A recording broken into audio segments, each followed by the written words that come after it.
The sound of running water stopped me cold in my tracks. Someone was in my shower, in my house, when it should have been empty. My daughter was at her mother's for the weekend, and I lived alone. Heart pounding, I grabbed the baseball bat from the hall closet and inched toward the bathroom door, wondering if I should call 911 first or confront the intruder. That decision changed my life forever. If you've ever had a moment that completely altered your path, stick around and hit that like button. And if you want more stories about how life's strangest moments can become its greatest blessings, subscribe to the channel now. I stood outside my bathroom door, gripping the bat so tightly my knuckles turned white. Steam seeped through the crack beneath the door, and I could hear humming, a woman's voice. The melody was hauntingly familiar, something my late mother used to sing. "Who's in there?" I called out, trying to sound braver than I felt. The humming stopped abruptly. "Hello?" a woman's voice called back, sounding equally startled. "Oh my God, is someone there?" "This is my house," I said firmly. "You have exactly 10 seconds to explain yourself before I call the police." There was a pause, then a string of colorful curses that would have made a sailor blush. "This is 1422 Maple Street, right?" she asked, panic evident in her voice. "No, this is 1422 Maple Avenue," I replied, confusion replacing some of my fear. "Oh no," she groaned. "I'm so sorry. My friend Jen gave me her key. She said she'd be out of town and I could use her place to shower and change before my job interview. I just moved to town and my motel has no hot water." I lowered the bat slightly. Her story was either true or the most creative break-in excuse I'd ever heard. "Stay put," I ordered. "I'm calling the police." "Please don't," she pleaded. "I can prove it." "Jen Harmon, right? She works at Memorial Hospital?" I frowned. "There's no Jen Harmon here. I've lived here for 5 years." Another groan. "She must have given me the wrong address. I'm so sorry. Can you at least hand me my clothes? They're in the blue duffel by the door. I promise I'll leave immediately." I spotted the bag and cautiously pushed it toward the door with my foot. "I'm leaving it here. Get dressed and come out slowly." The door cracked open just enough for a slender arm to snake out and grab the bag. A few minutes later, the door opened fully, and I found myself face to face with the most embarrassed-looking woman I'd ever seen. Her dark hair was dripping wet, her face flushed with mortification. She was clutching her bag to her chest like a shield. "I'm Eliza," she said, extending her hand before awkwardly withdrawing it. "And I'm absolutely mortified. I swear I'm not a criminal. Just an idiot with terrible direction sense and apparently a friend who can't tell avenue from street." Despite everything, I found myself fighting a smile. There was something disarmingly honest about her. "I'm Noah," I replied, finally setting down the bat. "And this is definitely the strangest thing that's happened to me in a while." "I should go," she said, moving toward the door. "Again, I'm so sorry for scaring you." "Wait," I said, surprising myself. "Your interview. When is it?" She checked her watch and her face fell. "In 40 minutes. Across town. You'll never make it if you have to find your friend's place now," I said. "Look, this is crazy, but why don't you finish getting ready here? You can use the mirror in the hallway. I'll wait in the living room." The look of relief on her face was worth the risk of letting a stranger, one who had already broken into my house, albeit accidentally, stay a bit longer. "Thank you," she breathed. "I promise I'm not an axe murderer." "That's exactly what an axe murderer would say," I replied with a small smile. 20 minutes later, Eliza emerged from the hallway transformed. Her wet hair was now styled professionally, and she wore a crisp navy suit. She looked like a completely different person, poised, confident, and strikingly beautiful. "How do I look?" she asked nervously. Like someone who's going to ace their interview, I replied honestly. She smiled, and something shifted in the air between us. I don't suppose. She began hesitantly, I could buy you coffee sometime? To apologize properly for using your shower without permission? I should have said no. I had a 7-year-old daughter, Emma, and a demanding job as an architectural engineer. Dating wasn't even on my radar since my divorce 3 years ago. But there was something about Eliza, her honesty, her resilience in the face of embarrassment, the way her eyes crinkled when she smiled. I'd like that, I heard myself say. She scribbled her number on a receipt from her purse. Call me, she said, heading for the door. And thank you for not having me arrested. Good luck with your interview.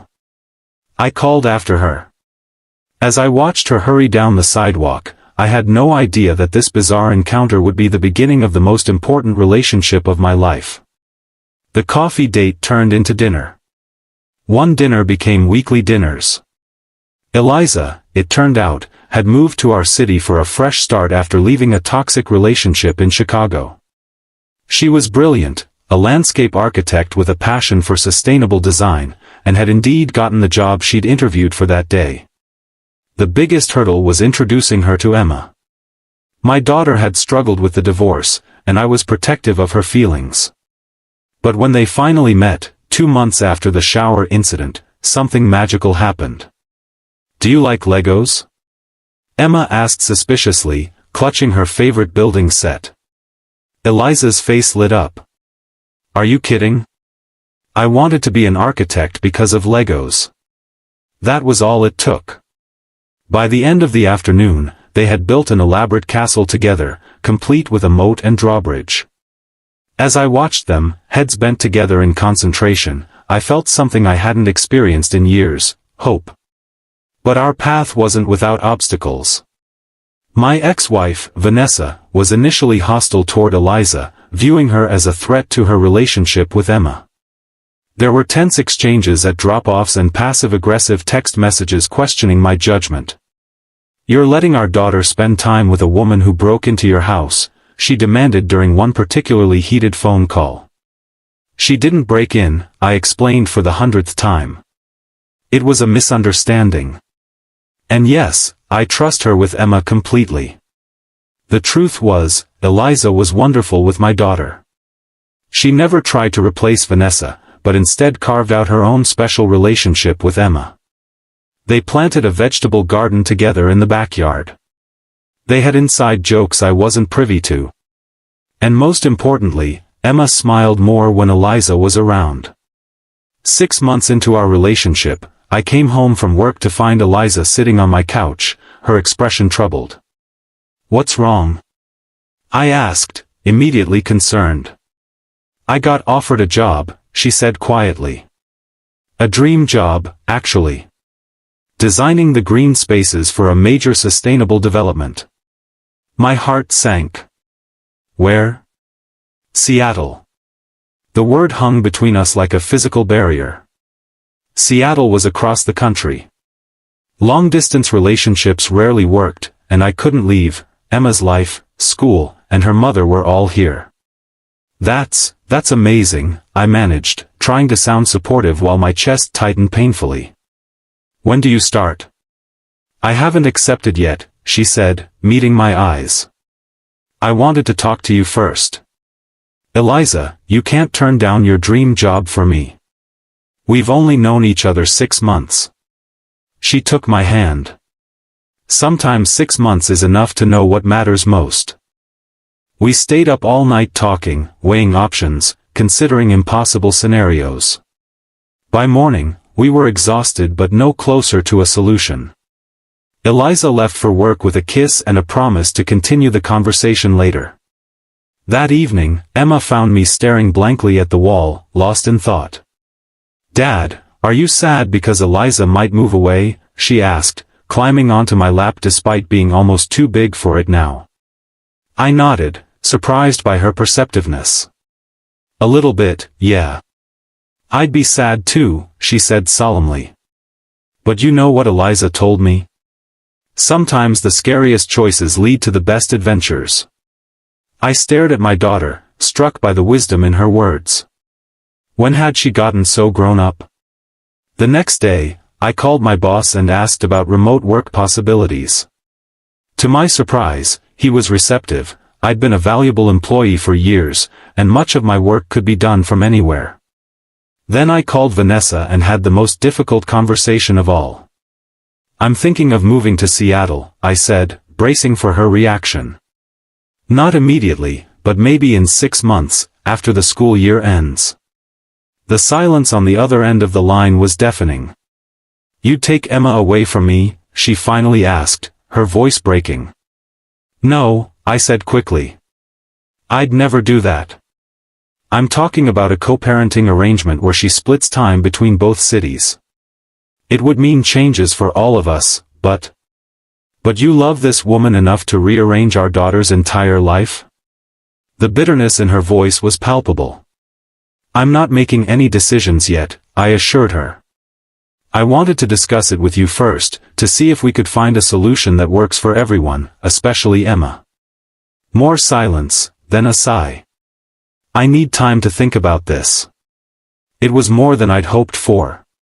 "Thank you," I said sincerely. When I told Eliza about these conversations, she was stunned. "You'd consider moving to Seattle? What about your job? What about Emma?" "My job is flexible," I explained.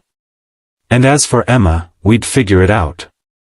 Vanessa and I would work together to ensure she has stability. It wouldn't be easy, but families come in all forms these days." Tears filled Eliza's eyes. "You'd do that for me?" "For us," I corrected her. "Because what we have is worth fighting for." That night, as we lay in bed discussing possibilities, Eliza suddenly sat up. "Wait. What if I don't take the Seattle job?" "But it's your dream position," I protested. "No," she said slowly, as if realizing it herself. "My dream is to do meaningful work that makes a difference. And I've been thinking, what if I started my own firm here? There's a growing interest in sustainable landscaping in this region, and with my experience. Could you really be happy with that?" I asked, not wanting her to sacrifice her ambitions. Her smile was radiant. "I'd be building something of my own, in the city where I found you and Emma." That sounds pretty close to perfect. 2 weeks later, Eliza turned down the Seattle position and began laying the groundwork for her own landscape architecture firm. It was terrifying and exhilarating all at once. I supported her however I could, from helping with business plans to simply believing in her vision when doubts crept in. And remarkably, Vanessa began to thaw. Perhaps seeing Eliza choose to stay for our family helped her realize this wasn't a fleeting relationship. Gradually, the tension at handoffs eased. Eventually, they could even exchange pleasantries without the air crackling with animosity. 1 year after our unusual first meeting, I took Eliza back to the bathroom where it all began. I'd filled it with candles and flowers, and as she stood there laughing at the absurdity of it, I got down on one knee. "Most love stories don't begin with a baseball bat and an accidental break-in," I said, pulling out the ring I'd been carrying for weeks. "But I wouldn't change a single moment of ours. You walked into the wrong house but into exactly the right life, mine and Emma's. Will you marry me?" Through tears of joy, she said yes. Our wedding was small but perfect. Emma served as both flower girl and ring bearer, beaming with pride in her special dress. And in a gesture that moved me beyond words, Vanessa helped Emma prepare a speech for the reception. My dad was sad for a long time, Emma told the gathered guests, her voice small but determined. Then Eliza came and made our house happy again. She's not trying to be my mom because I already have a mom who I love. But she's my Eliza, and that's just as special. There wasn't a dry eye in the room. Life isn't perfect. Eliza's business has had ups and downs. Co-parenting still has its challenges. We argue sometimes, like any couple.